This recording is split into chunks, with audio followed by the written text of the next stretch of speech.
এই গরমে কি রান্না করতে ভালো লাগছে না? তাহলে চলো খুব অল্প সময়ে খুব অল্প উপকরণে ঝটপট একটা রেসিপি দেখে নিই। আমাদের বাঙালিদের প্রিয় খাবার মাছ। তাহলে আর আমাদের বাঙালিদের প্রিয় খাবার পোস্তও তো বটে। চলো তাহলে রুই পোস্ত করা যাক। মাছগুলোকে হলুদ, কাশ্মীরি লঙ্কা গুঁড়ো দিয়ে মাখিয়ে রেখে কিছুক্ষণ ভেজে নিলাম লাল করে।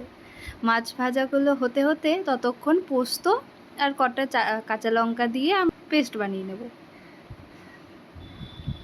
ভাজা মাছ তো উঠিয়ে নিয়েছি। উঠিয়ে নেওয়ার পরে ওই তেলেই কেটে রাখা আলু ভেজে নেব লাল করে। লাল করে ভাজা হয়ে গেলে আলুগুলো উঠিয়ে নেব।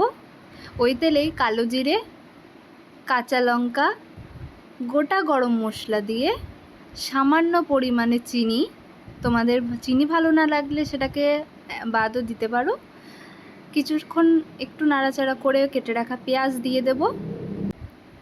লাল ভাজা হয়ে গেলে তারপর কেটে রাখা টমেটো দিয়ে দেব।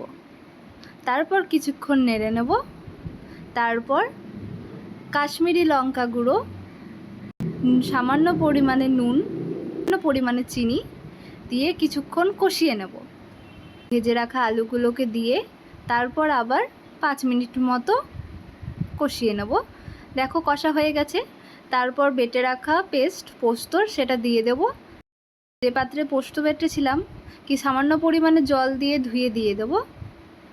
তারপর 10 মিনিট মতো রান্না করতে হবে।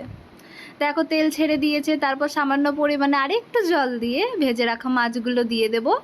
আরেকটু সামান্য জল দিয়ে ধনেপাতা কুচি দিয়ে ফুটিয়ে নিলেই রেডি আমাদের রুই পোস্ত। কেমন লাগলো বন্ধুরা? অবশ্যই বানিয়ে কিন্তু কমেন্টে জানিয়ে দিও।